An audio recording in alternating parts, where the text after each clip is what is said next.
Hello, everyone, and welcome back to another episode of Jesus Meets You Here podcast. My name is Emma. I'm your host, and we are so happy that you are tuning in to today's episode.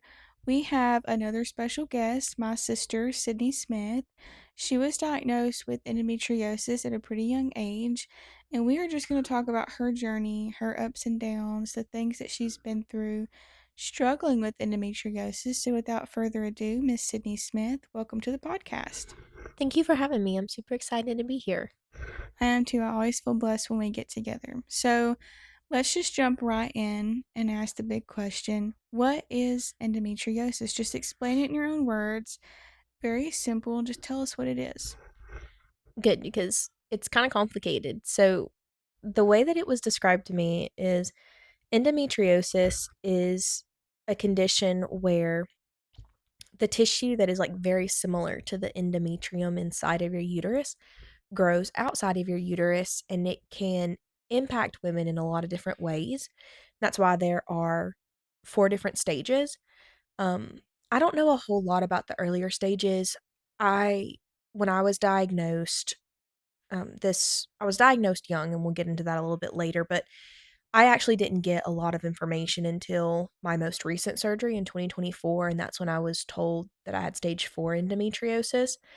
So it just kind of ranges from stage 1 to stage 4, where it's like very minimally invasive to extremely invasive. The higher the stage, the more extensive the scar tissue, the adhesions, like the deeper it is. And then they have a subset of endometriosis called deep infiltrating endometriosis, and that's when the adhesions are deeper than 5 milliliters and not millimeters, millimeters of whatever surface it is impacting. And it can spread throughout, in rare cases, your entire body, but just throughout the whole abdomen. So that is my very limited knowledge on the subject. I can talk more about how it affects everyone a little bit later on. So, how old were you when you were diagnosed? Just what age? I think I was 16. I think the process started when I was 15, but I think I got the true diagnosis at 16. It started when I was in ninth grade. I had appendicitis, which is very like sudden. Just one day in the middle of English class, I was like, I gotta go to the bathroom. I'm about to throw up. And then I was in so much pain. Within that day, I was in the hospital getting my appendix out, and we really thought that the pain after that would just be gone. Like it onset so quick. And then after the surgery, the pain just like never went away. And so I spent several months going from different doctors' referrals to like I did GI. They thought maybe the surgery from the appendicitis had like wrapped a band around my bowel or something, to getting a HIDA scan. I ended up having my gallbladder removed. I'd had a few exploratory GI surgeries. Nothing came up until eventually someone was like, maybe this is gynecological. I don't know if that's the right word, but maybe it's like reproductive system related. And so I went to an OB, and he was like, "You know what? I think that this could be potentially endometriosis. Let's just schedule an exploratory surgery." He was not a specialist in the field by no means, but he just like had the idea. Went in, he did the surgery, and I was diagnosed. Unfortunately, though, he because he's not specialized in that field, he actually did a burn instead of an excision, and made the whole situation worse than it was. But that was kind of like the process of my diagnosis and like how old I was when it happened. So, how did you feel when you got that diagnosis? Did you have a lot of information right when you were diagnosed? Did you do your own research at that age for you to know the full extent of what endometriosis is, all of what it could affect?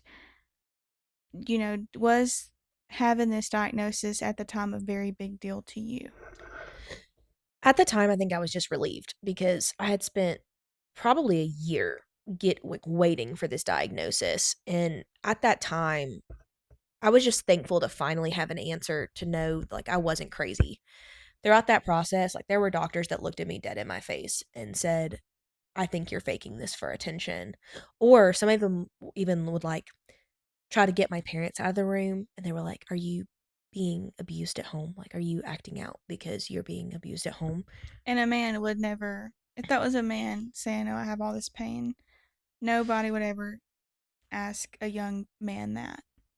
I don't want to discriminate because, like, I've never been in that situation, but I do think that the symptoms are not taken as seriously when you're a woman, especially in my case, the providers that were asking those questions and like insinuating those things were all men. It was I, honestly, I don't recall seeing a woman doctor throughout that entire process.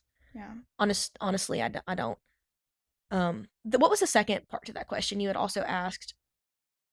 Did you like how did you feel when you got that diagnosis because you were so young? Did you really know?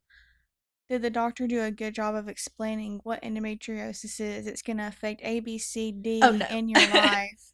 no. At that time, no, because again, he was not well versed in endometriosis. Like I think he was just a regular OB. It wasn't until I started seeing my specialist in Birmingham that I kind of got that information. But at the time, I was on so much pain medication from the extensive and excruciating pain that I really don't remember a lot of that process. Like, mom would probably be a better person to have to It talk must about have that. been really traumatic just going through all the pain, and you probably tried to block that out. Potentially. I know that I missed a lot of school and they tried to hold me back because I missed like 30 odd days in 1 year. There were a lot of things you did miss out on, and um, I remember you trying to do the CNA program, and because you had missed so many days, they were like, you can't do it because you're going to miss clinical days, but it was because you had surgery and things going on with your health. And you would think that a health program would understand, hey, this person's having health issues. That's why I think mom fought so hard for you to continue school, continue staying in the programs you were in, and just trying to keep you as much of a adolescent child with like a positive look out into your future so it wouldn't just affect so much in your young childhood. Yeah, all that definitely sucked because I was a very like active teenager. I've always had very big aspirations, and at the time, my sophomore year, I was in the health program. CNA didn't actually happen until my senior year, so that was a little bit later on. But like my sophomore year, I was in color guard.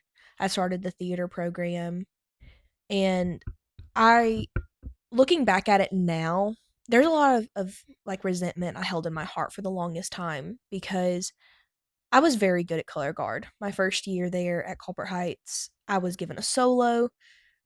When the doctor looked at me and was like, I think you're doing this for attention, I about laughed in his face because I get enough attention. Like, I was in the theater program, I was in color guard, I had a solo, I had a prominent role my first year. I was getting all of the attention that I wanted. But the endometriosis actually affected those things that I loved so much because I was labeled as unreliable, which is it's not their fault. Like looking back now and in a leadership role that I'm in, if I had an employee or if I had someone who was having medical issues, though my heart feels for them and I want to be there for them and help them, at a certain point you have to realize that there are other people that rely on that person.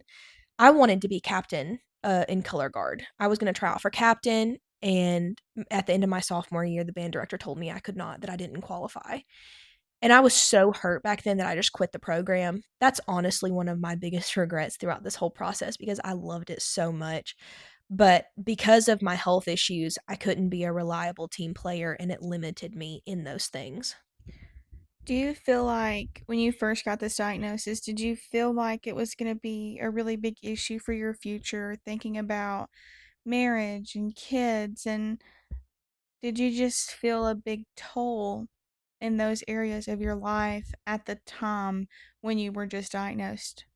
Initially, no, because again, it was just a lot of relief finally getting a diagnosis and a treatment plan that was going to prevent limiting me further at that time. Like, I was very optimistic that we were going to get the diagnosis, we were going to get put on a care plan, and I was going to be able to be a reliable team player. I was going to turn things around and then maybe loop back my senior year and really hit some of those objectives that I had. The concern about my future didn't start until my second surgery my senior year. How has it affected your day to day life? What symptoms do you feel daily And I know they were kind of similar probably now as they were when you were younger. So just tell me about your today's life walking through the struggles with the endometriosis pain. I can, but before I do that, can I loop back to my secondary surgery my senior year or my third surgery my senior year? Because that was really when after my first surgery, where I'd gotten the ablation in Florence, and then a few months later I was back in pain. I got the second one in Birmingham where they did the secondary surgery. That was when endometriosis was actually explained to me. And that's when they told me about the extensiveness of potentially being infertile and all of the ways that it could affect other like organ systems in your body. And that was really when a lot of that panic set in. And I wanted to touch base on that because that was a very hard time for me in my life. And it did have a part in like my dating life going into high school and college and things like that. So I did want to just like loop back around and talk about that for a second, if that's okay. Um, the question that you had asked originally was like, did I feel like it was going to have big issues for my future in my marriage? That's really when, yeah, that was the question. Did you feel like this would be a big issue for your future when you were thinking about marriage and your future relationships? Mhm. So initially, no, but the second surgery, yes, because that's really when I realized that dating had to be kind of a serious matter for me because they did tell me at that time that if I wanted to have a family, that the later that I waited, the harder it would be. And instead of being able to, I think that's really when like I kind of matured a little bit in that moment because I didn't feel like I had the luxury of dating around and just being with anybody. When a lot of people, when they're teenagers, they're not necessarily dating for the person that they're going to marry, and that's immediately what I felt like at the time I had to start looking for if I wanted a family. So it did kind of shape my teenage years and matured me to have this kind of family mindset, and it did end up leading to me, like, getting married younger and starting a family younger, which we'll get into a little bit later on, but I did wanna loop around and talk about that because it did have an impact after it was thoroughly explained to me. But bumping back to that next The question, next question was, how has it affected your day-to-day life? What symptoms do you feel daily? do you want me to talk about, like, how it's affecting me today or, like, at the time? Just really, because I'm pretty sure that your symptoms were kind of the same, even 16 now to today. But you can talk about both. How did it affect you differently when you were younger, and how has it affected you today? Yeah, it has definitely changed dramatically from when I was first diagnosed to how I am now.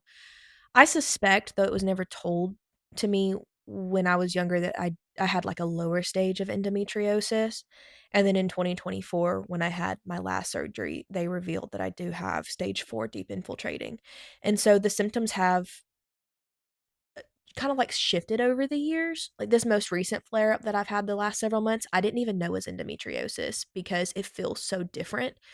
At first, it was just pain that was, like, dull, achy around ovulation and then sharp pain, like cramps during my period, and those sharp pains were actually what was causing me to pass out.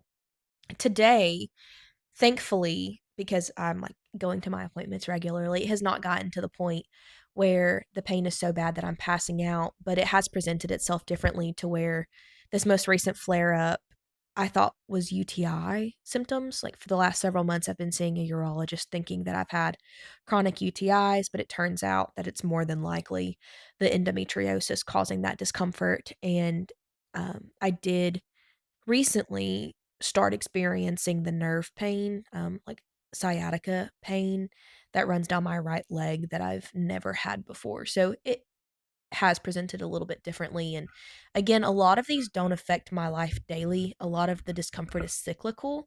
So around ovulation, around menstrual cycle. But if you look at that, it's like half the month. So if you're spending half the month uncomfortable, like, that's half your life, man, and that's really no way to live because it really does impact your day-to-day functioning. Do you feel like it's played a really big part in your mental health, just getting through each and every day knowing that this is a lifelong, this is actually considered a chronic illness?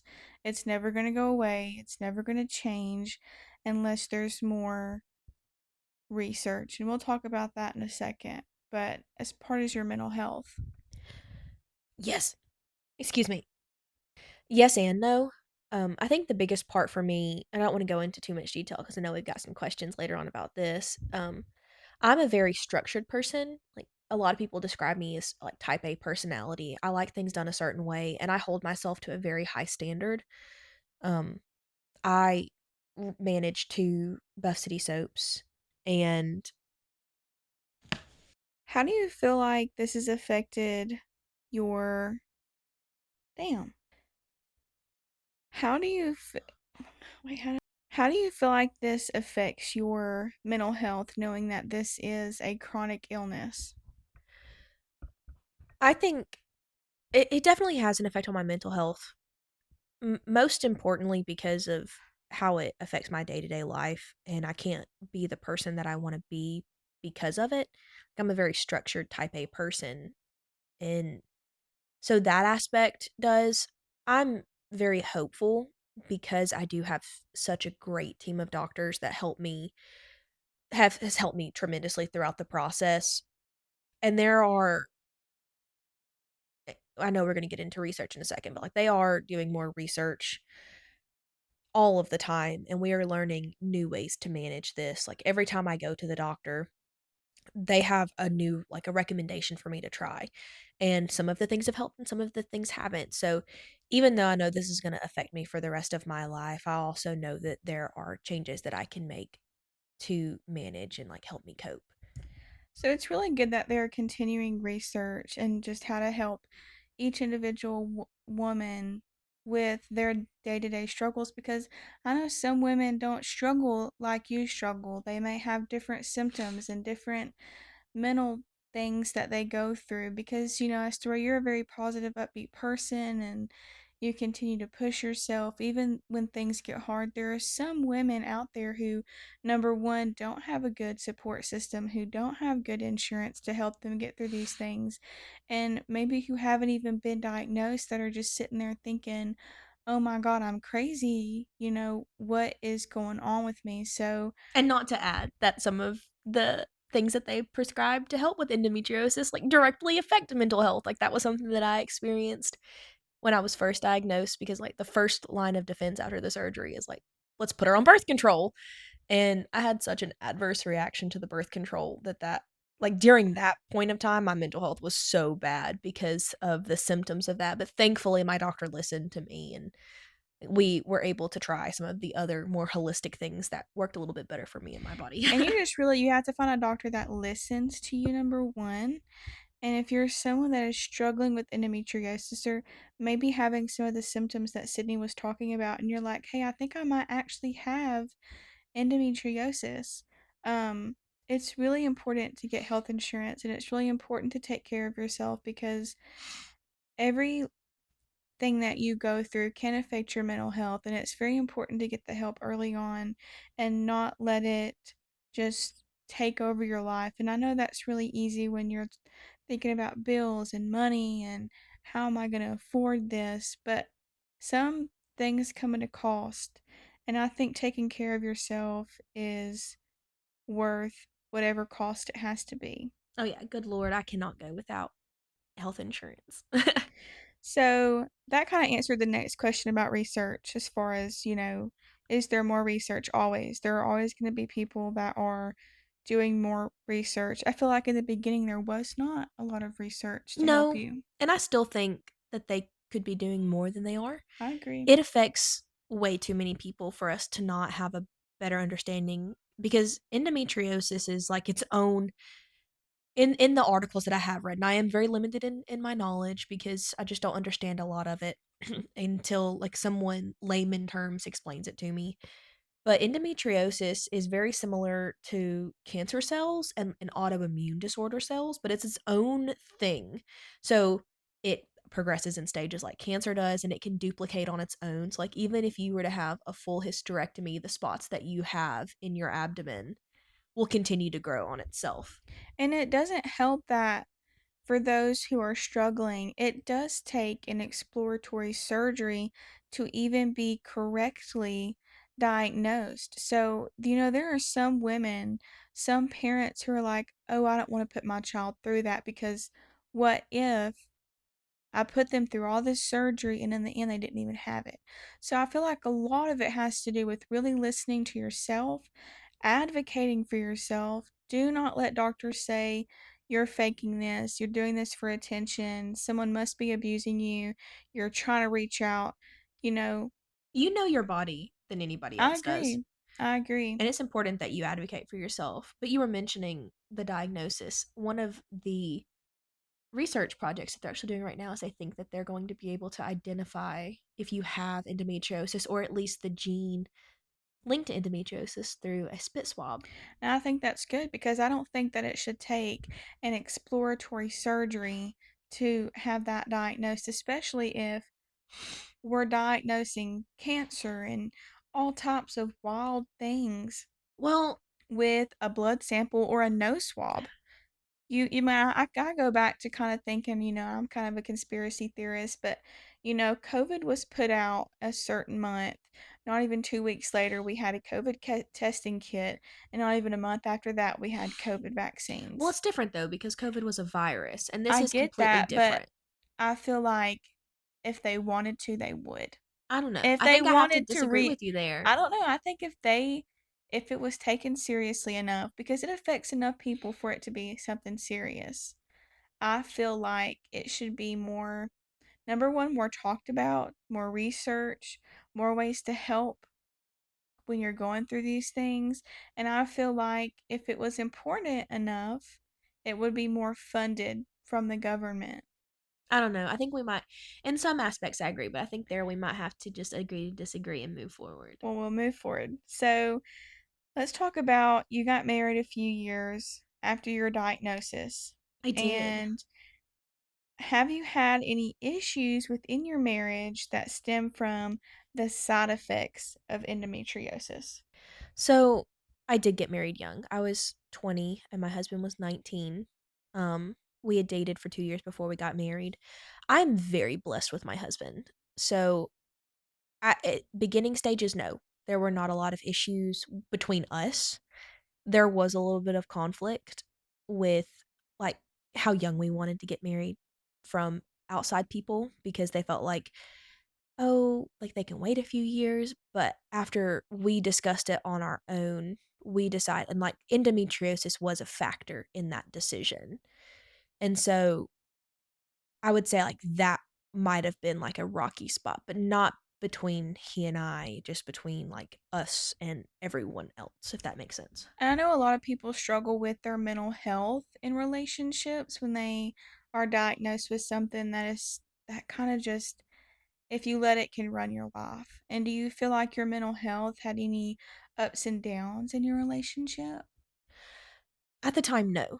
Because when I had my surgery in when I was a senior in high school, I did get an IUD put in afterwards, which for me, I wish maybe I should have asked to add in a question about like treatments for endometriosis, but for me, the most effective was the IUD. After I went through and I did like the birth control for a little bit, had and I ended up having to have another surgery because it wasn't effective.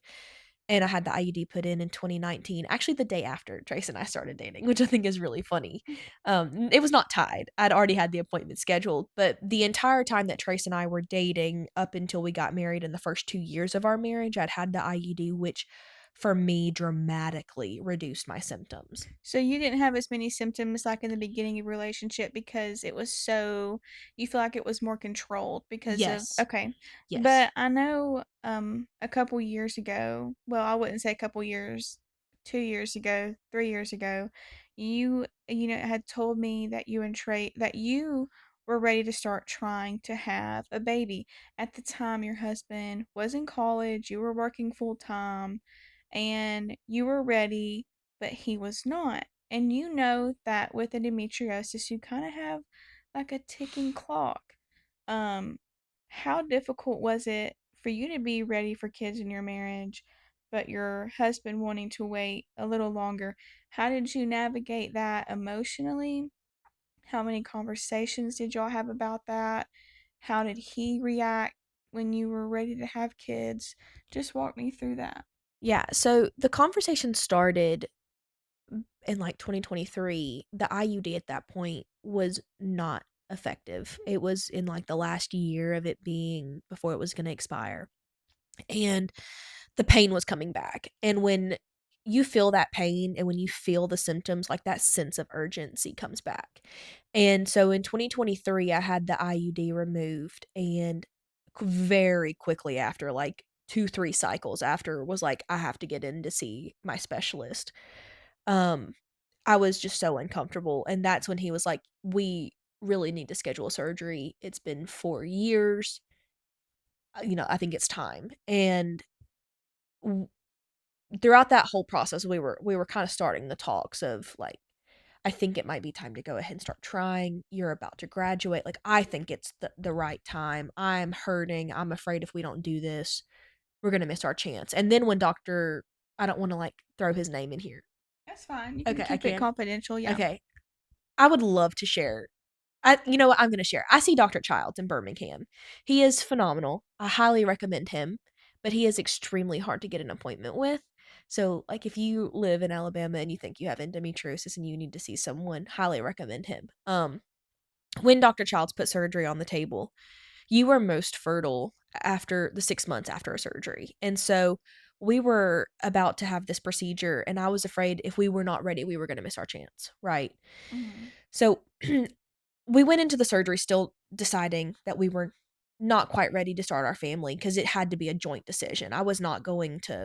We were not going to go into that until we were both on the same page. But you yourself, you were ready. Yes. You wanted to start trying. He was reluctant. So, although it's a team decision as far as, yes, we're going to do it, you wanted it. He did not at Yeah, the time. I remember like wanting to make a PowerPoint presentation of how I personally thought it was the best time because he was still in college, but we were very fortunate enough that we had a stipend. He was His tuition was fully paid for because his dad was in the military. And so at the time we were also getting a stipend for living expenses. And so our living expenses our living expenses were covered, and I was like, I think it's the best time to do this because we have all of this help right now, and then when you graduate, it may not be guaranteed. But then in his mind, it was like, yeah, when I graduate, I'm not guaranteed, and we're gonna have like a 3-month old, and he just wanted a little bit more certainty. But um, I just remember like having those conversations over and over again, and like there were times that I was like begging Kind of almost, frustrated. yeah, Yeah. but I also understood at the same time Yeah. because if the roles were reversed and I was still in college and didn't have my footing about me yet, like I could see his side, but at the time I was just so run with emotions and the discomfort. Like I felt like I was running out of time. Yeah. Um, but eventually, we did get on the same page. Yeah. So, when you guys decided you were both ready to have kids, what did you do as far as prepping? What surgeries? Yeah. What did you do? OP, ovulation predictor kits? Did you heavily track your cycles? Tell me about that. Okay.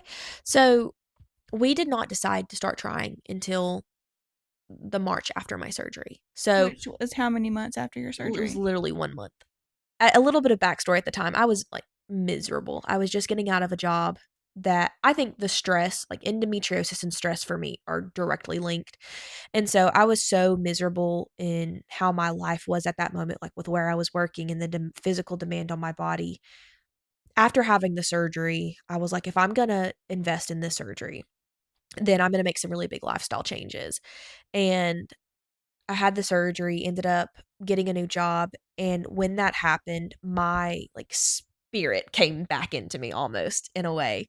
I was the person that I wanted to be again. And Trace will tell you that after I got my IUD taken out, I was a different person than the person he married. We actually recently had a conversation about that I had no idea he felt that way of. Um, Tell me about that. What do you mean? Do you feel like he thought you were just more depressed, more confined to yourself, or were you just angry all the time? Tell me about that. How did he perceive you in those couple months? so it went from, I don't want to say like I was more stable before then, but having a cycle, it it changed the way that I did things. Like there were times where I was a little bit more emotional than before. I was more uncomfortable than And that's before. as to be expected because with an IUD, you do not have a period. Yeah, but you And have then to think. after that, you have cycle after cycle, and then that's just a roller coaster within itself. Yeah, but Trace and I started dating the day before I got my IUD put in. So he had really only ever known me with the No IUD. cycle. Yeah. He must Yeah. have had a really good time. Yeah. Oh my gosh. He and so but when I had the IUD taken out, there were a lot of changes in me mentally and physically too even, like, I'm not gonna lie, I gained a little bit of weight because the IUD for me helped me lose weight. I know some people, it has the opposite effect, but, like, and that was never a problem with him, but, like, there were changes in me. I was more emotional, I was uncomfortable, I was bleeding, I was craving chocolate, like, that was all very new. Um, Did you, going back to like the initial being question. financially ready, because I know you had said you thought you had a lot of support with him and the stipend checks and things like that. You ended up getting pregnant when that quit, Yeah, that stopped. So tell kind me of. about, if you're comfortable, your like financial situation. Did you spend a lot of money trying to conceive? Because I feel like the surgeries do play a big part in that. Insurance plays a big part in that. Buying kits to test plays a part in that. So how much money did you spend trying to conceive? I honestly don't know the full amount. So, we had the surgery in February, and we had gone into that surgery, like, with the mindset that we were not gonna start trying yet, but then in March, after the surgery, I was feeling more like myself. I think Trace seeing me back to the person that I was, I think maybe he felt like, I honestly, I don't wanna speculate and say what was going on in his mind, but there was a change in me. I was a happier person. I felt more regulated. I was not in so much pain. Maybe he thought I could handle more. I'm not exactly certain.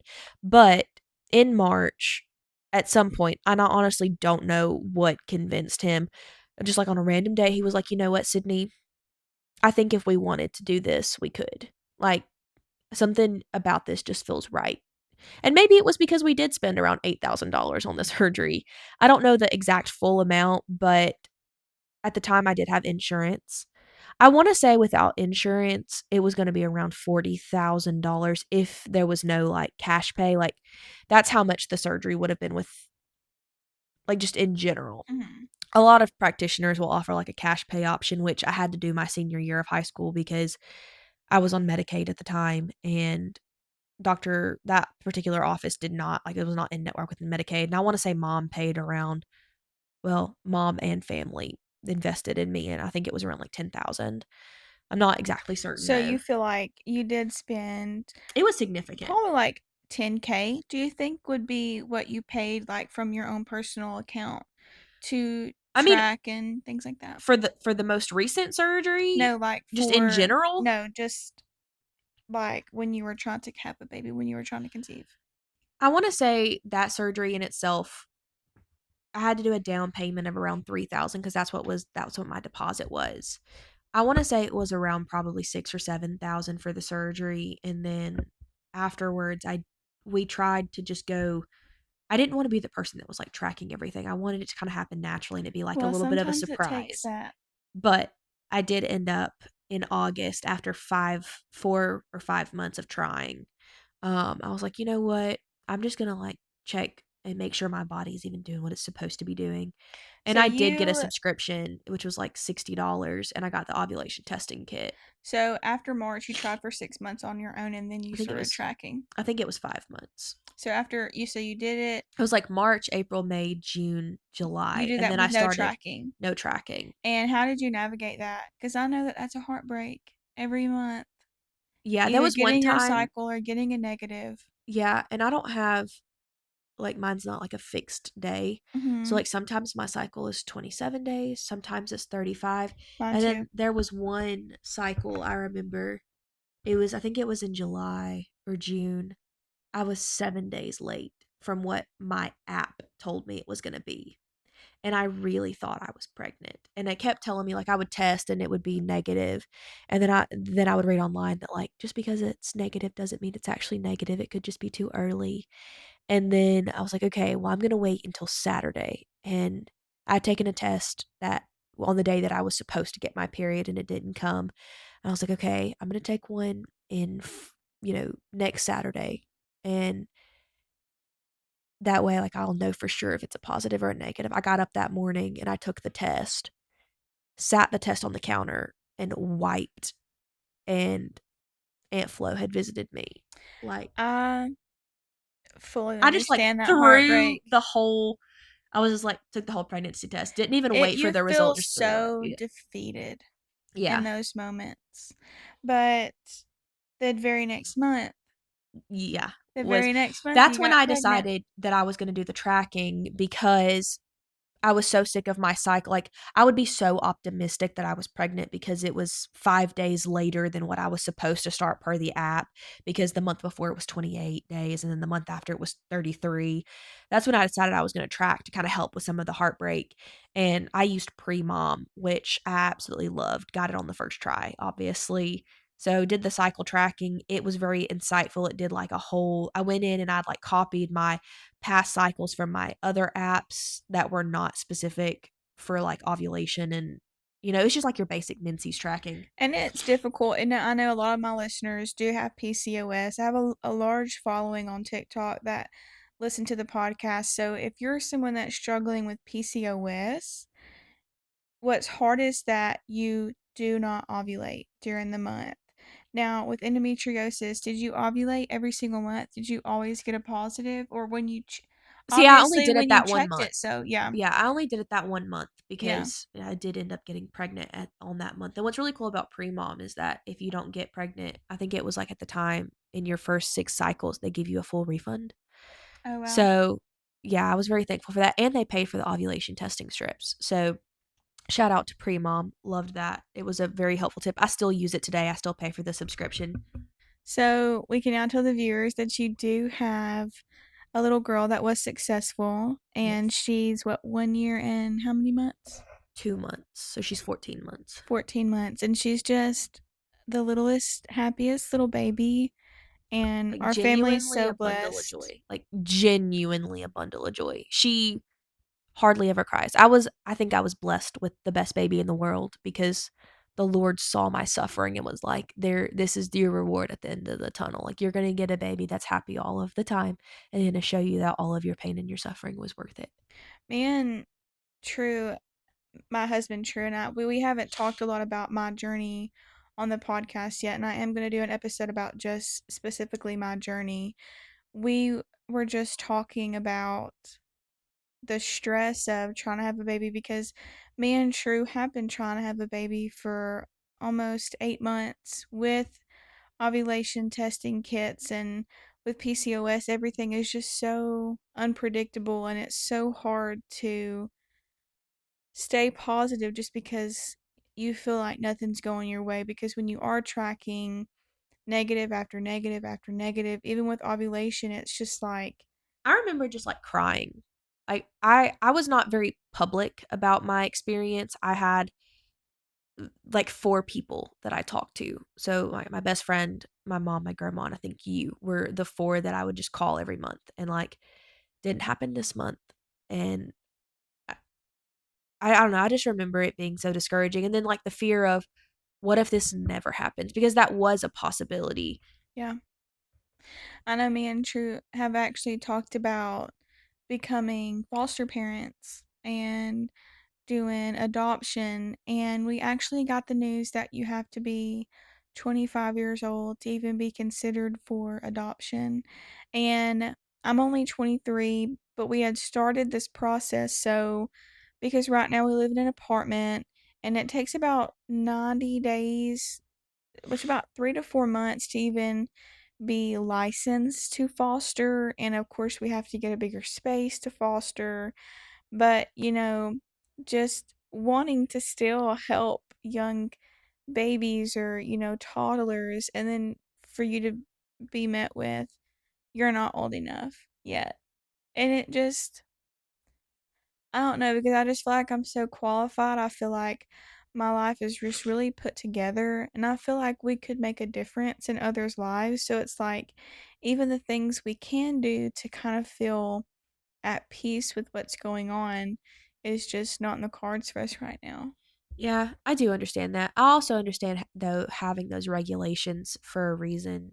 I don't know. I'm a very a rule. There are rules there for a reason person. I I've always been that way though. I mean, but how old were you? You had Marley when you were what, I was 24. 24, and how old was Trace? He was 23. So he's my age when he had a baby. Yeah, And but he's he a like great dad, and yeah. you're a great mom, and y'all are young. Y'all are young. So I mean, like, you right now do meet the qualifications. You are 25, you could adopt or foster. He could not, and he's an amazing dad.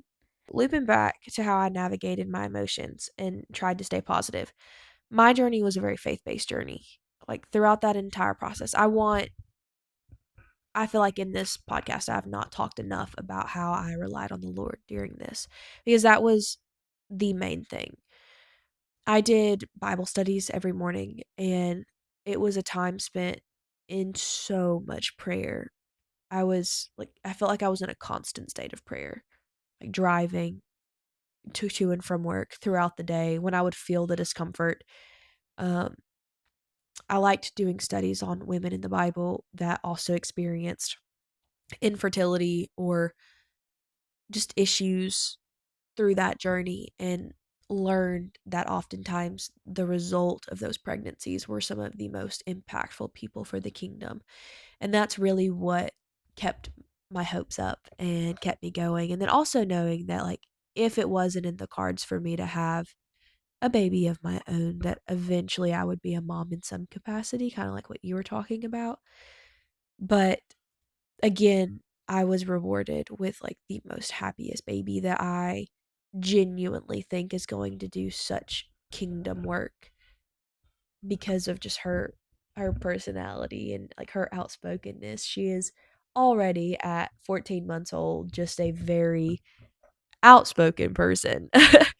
um so that was really how I navigated that time, was relying on my support system, the 4 people that I called every month to like share the negatives with, and then to be able to just grow in my faith during that time as well. It took a lot to just continue your journey. I know some days you probably felt like giving up. I don't think I ever did. You never thought maybe I should just take a month off. I mean, there there were really there was not really a month. Maybe if my journey had taken longer, possibly, but for me it was just, and I was very fortunate enough to be able to get pregnant within that 6-month fertile window after my surgery. I don't think that I think that if I had not had the surgery, it would have taken me a lot longer. But because we were really not fully like tracking and trying those first 5 or so months, it was just kind of like a we'll wait and see at the end of the month. Like if I was actively taking tests every single like ovulation test every day and like timing out when we were going to be intimate, that might have been something that I would have considered, but I know that that's something that me and True do. For the past 6 months, everything has been so it's like routine. It like takes the passion coordinated, out of it. but at the same time, I'm not ovulating. I've never, in the past 7 months, I've not ovulated one time. I don't ovulate. Even with ovulation medication, the past 3 months, I have not ovulated a single time. And that's confirmed through blood work or an ultrasound, that my progesterone's not high enough that I did ovulate. So it's like, there's just no hope, like continuous month after month after month after month. there's no indicator of me ovulating, even with medicine. Yeah, I think So, if I mean, my and so our intimacy is not planned because I'm not ovulating. yeah, I was So gonna it's say if I not think I was coordinated. in your position, it would be a different story because again, like it's a It's different a issue. different diagnosis, and we share a lot of the same issues, like as far as mental health and, just everything that we go through, but the diagnoses are very different. Yeah. Um, It definitely took the passion out of intimacy for that time because it it was can be like hard. planned on the It, calendar. yeah. So we have just one last question. If there was something that you could say to someone who just got a recent diagnosis, what would you tell them? What advice would you give them, and why? That's a loaded question. I think that my advice would vary depending on the person and like their stage or how old they are. Just give us like Like a a general general. advocate for yourself. Find a specialist in my specialist is in urogynecology and pelvic pain. Find someone who knows what is going on and is qualified. Like nothing throughout my experience was more traumatizing than the first surgeon who went in and botched my surgery. He actually made it so much worse. So advocate for yourself. Pelvic floor therapy is real. Do not discount it. Love pelvic floor therapy. Um, if you feel like the treatment plan that you are currently on is not the right plan for you, speak up because that was a big part of my journey that I feel like I didn't really talk a lot about here was like being on 7 different types of birth control in like 3 years because of all of the adverse side effects I was having. If you feel like a more holistic approach is what is best for you, go for it. If you feel like the birth control is what is best for you, go for it. Every person's body is so different. There's no one right way to treat this. Um, invest in a good heating pad. Mine is weighted and it has like little massage things in it. It's my best friend. His name is Fred. I love my heating pad. And I don't know, last but not least, I would say like find someone who is willing to pick up what you cannot. Definitely, if you're in a relationship and what you're planning for is children at the time, it really is important who you marry. Even with the struggles that I face, my husband is such an incredible light. He is so good to me. He picks up in every area that I fail and struggle with, and that is important. Yeah, like a relationship, at least in my relationship, I don't want to say for everybody's, but it's not like you're both giving 100% all of the time. Sometimes I'm giving 80 and he can only give 20. And sometimes it's vice versa where, my best is an 80% or where my best is a 20% and he picks up the rest. So for me having that diagnosis and going into my relationship knowing my diagnosis, like that was something I was very upfront about with Trace at the very beginning was about this chronic illness that I have and how it affects me. And like, it's not like something that I just opened up and said on the first date, but before we were actually officially boyfriend and girlfriend, I did tell him about some of my struggles in that area and let him know that this is something like I told him, like, I'm going into dating looking for the person that I'm going to marry. Like, if it's not something that you're serious about, then we may not be the right fit for each other. And we were both Christians, and so we were already very dedicated to like saving ourselves for marriage and devoting ourselves to the Lord. So we were very equally yoked in that manner. So that was a very easy conversation to have with him. But just finding someone who can see you at your worst and understand that your 100% is going to look a little different month to month or day to day, and that is there to support you. I think that's beautiful advice. Is there anything more that you would like to add? I don't know. I feel like we talked about a lot. There I could talk about this for days and days and days about the specifics of just all of it, but if you're struggling with endometriosis and you'd like a prayer, I'll be praying for you, and I hope that things get better. Well, with that being said, thank you for being on the podcast. Everything has been super insightful, and I think our listeners can really relate to this if that's something they're struggling with. I hope so. Again, everybody's experience with endometriosis is different. I'm just glad I was able to share my personal experience and how it impacted me, and then to talk a little bit about the reward at the end of the tunnel. And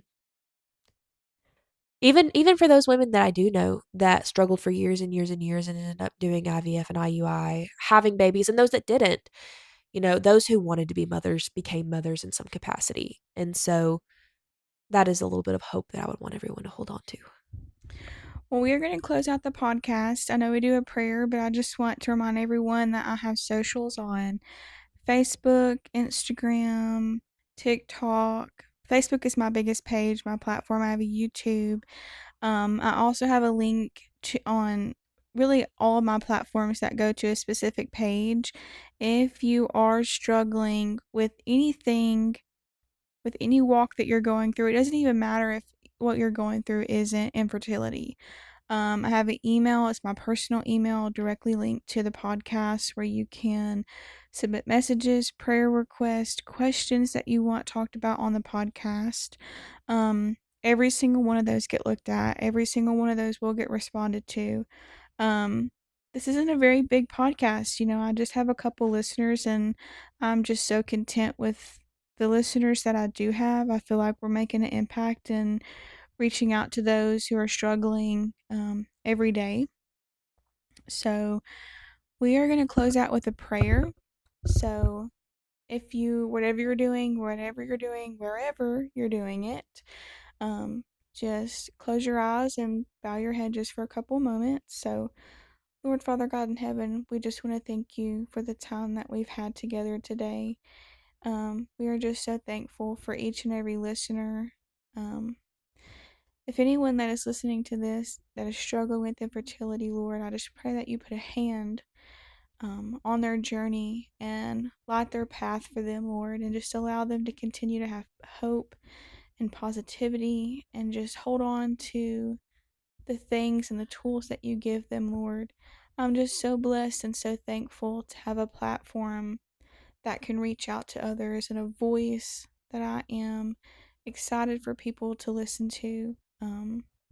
It has just been a blessing. I hope everyone goes through the week and has a beautiful week, safe travels through work, um, and just has a beautiful week. And we pray all this in your name. Amen. I hope everyone has a beautiful week. And we will see you guys next Sunday.